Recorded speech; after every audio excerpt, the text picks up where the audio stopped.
يا مقلب القلوب يا مقلب القلوب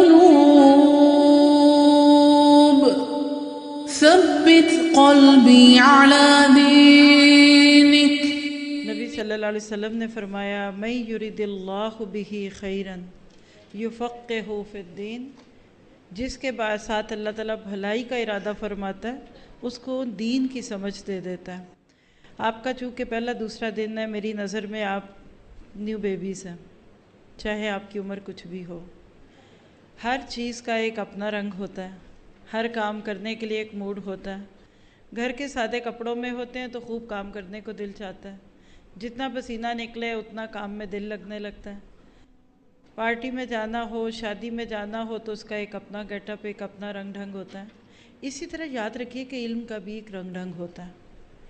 آپ اس وقت اپنی نظروں کو، اپنے باڈی پوسچر کو، اپنے کانوں کو اللہ کی ملکیت سمجھیں، بالکل اس برتن کی طرح کہ جو اپنے اندر کچھ انڈیلنا چاہتا ہے۔ دنیا کے علوم ماشاءاللہ آپ سب نے لیتے ہی رہیں گے۔ آپ دیکھیے کہ کسی بھی کام کو کرنا ہے نا، آج جس چیز کی ہم مسلمانوں میں کمی ہے نا، وہ احسن عمل ہے۔ ایکسیلنسی کے درجے پہ چیزیں نہیں آ پاتی۔ سچ ہے کہ جھوٹ؟ آج ہم کیوں باہر کی بنی ہوئی چیزیں پسند کرتے ہیں؟ امپورٹڈ، جاپانیز، جاپان کی الیکٹرانک ہو اور اس کے مقابلے میں چائنا کی ہو، فرق کس بات کا؟ کبھی آپ نے سوچا؟ ناموں پہ کسی کا نام نہیں ہے۔ یاد رکھیے اللہ کے ہاں کسی کی کوئی منوپلی نہیں ہے۔ من جدہ وجدہ، جو کوشش کرے گا وہ پائے گا۔ جو چیز میں نے ادھر ادھر گھوم پھر کے دیکھ لی وہ یہی ہے کہ جو لوگ دنیا کے کام بھی ایکسیلنسی کے درجے پہ کر رہے ہیں، آج وہ دنیا کے بے تاج بادشاہ۔ اللہ نے دنیا کی امامت بھی ان کو دی ہوئی ہے، اور اگر آج وہ بھی دنیا کے کام ڈھیلے ڈھالے کریں گے تو ان کو دنیا کی بھی دولت نہیں ملے گی، جیسے آگے کوئی امیدیں نہیں ہیں۔ اس کے برعکس اگر ہم امت مسلمہ کو دیکھیں، جس کو دن میں 5 بار صفیں بنا کر سیدھے کھڑے ہونے کا حکم دیا، طریقہ سکھایا، پاؤں سے پاؤں، کندھے سے کندھا، آنے سے پہلے غسل کر کے آؤ، لہسن ادرک مت کھا کر آؤ، کسی کو سمیل نہ دو، تمہارے منہ سے، تمہارے حلیے سے کسی ساتھ بیٹھے کو تکلیف نہ ہو۔ پھر اس کے بعد آپ دیکھیے ایک امیر کی امامت میں سب کو ایسے کھڑا کر دیا جاتا ہے جیسے کسی عدالت کے کٹہرے میں کھڑے ہوئے لوگ۔ اللہ اکبر تو اللہ اکبر، رکوع میں گئے تو رکوع میں گئے، ہاتھ سینے پہ باندھا تو اس نے باندھا۔ اور انما جعل الامام، امام تو مقرر ہی صرف اس لیے کیا گیا کیا الا لیتم بہ، کہ اس کی پوری اقتداء کی جائے۔ امام سے 1 منٹ تو بہت بڑا ہوتا ہے، 10 سیکنڈ جان بوجھ کر ارادے سے پہلے سر اٹھا لیجئے سجدے سے، بہت بڑی وعید ہے جو میں ادھر دینا نہیں چاہتی، ہمارا موضوع نہیں ہے۔ امام سے پیچھے رہو، امام غلطی کرے چپ کر کے سنتے رہو، تم بیچ میں نہیں بول سکتے جب تک تمہیں اسلام کے اور اس کے مطابق رولز نہیں آتے۔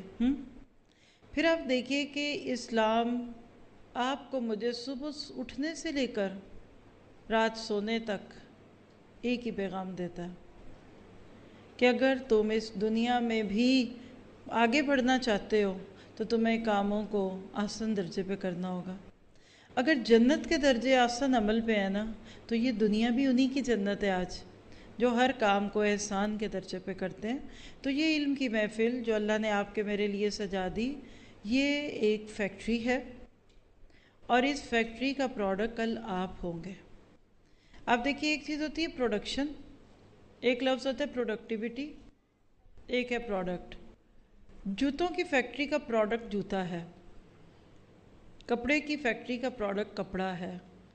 علم کی فیکٹری یعنی علمی جگہ، مدرسے، دین سیکھنے سکھانے والی جگہ، میری نظر میں اس کا پروڈکٹ وہ لوگ ہیں جو دنیا میں اللہ کا نظام نافذ کرتے ہیں۔ اس کلاس روم کو بڑا کر لیں گے تو جو ادھر ہوگا وہی دنیا میں ہوگا۔ اگر یہاں مطمئن ہیں، پرسکون ہیں، تو وہاں بھی باہر مطمئن ہوں گے۔ یہاں اگر اندر ہلچل ہے، بے تکا پن ہے، ٹیڑھے میڑے بیٹھے ہیں، کوئی رول نہیں ماننا چاہتے، کوئی ریگولیشن نہیں ماننا چاہتے، کوئی پابندی نہیں لگانا چاہتے، اپنی منوانا چاہتے ہیں، تو یہی سارے ملک میں ہوگا، ساری دنیا میں پھر یہی ہوگا۔ فیکٹری اچھا کام کر رہی ہے کہ خراب، یہ کہاں سے پتہ چلتا ہے؟ پروڈکٹ سے۔ چیزیں ٹھیک چل رہی ہیں، وقت پہ سب کو مل رہی ہیں، الحمدللہ، اس کا مطلب کہ ٹھیک کام ہو رہا ہے۔ اس کے برعکس آپ سب کو پتہ ہے ڈیفیکٹڈ چیزیں کیا ہیں۔ مارکیٹ میں ایک ہی کپڑا 1000 کا بھی ملتا ہے اور وہی کپڑا 10,000 کا بھی ملتا ہے، لوگ 10 والا زیادہ خریدتے ہیں، جو نہیں خریدتے وہ حسرت کر جاتے ہیں کہ کبھی سیل لگی نا تو 5,000 کا ہی لے لیں گے، یہ اچھا ہی ہوگا۔ اور 1,000 والے لوگوں کو دن میں جا کے 100 جوڑا بھی بیچ جائیں، لیکن لوگ کہتے ہیں کیا کریں پھر، پیسے نہیں ہیں تو یہی لینا تھا۔ عزت اور قدر ہمیشہ ہم اعلیٰ سٹینڈرڈ، مہنگی اور ہائی کوالٹی چیز کی کرتے ہیں۔ کیا یہ میری بات درست ہے؟ چلیے اب ساری باتوں کو واپس لے آئیے۔ آپ کیا چاہتے ہیں کہ آپ کو یہاں کس قسم کا دین دیا جائے؟ آپ کو یہاں کس مرحلے سے گزارا جائے کہ آپ بہترین پروڈکٹ بن کے دنیا میں جائیں؟ پہلے تو آپ کی خیر آپ کے گھر والوں میں آئے گی انشاءاللہ، پھر گلی محلہ، پھر شہر، پھر ملک، پھر دنیا۔ ہر فرد ہے ملت کے مقدر کا ستارہ، آپ اور میں وہ بنیں۔ يا مقلب القلوب ثبت قلبي على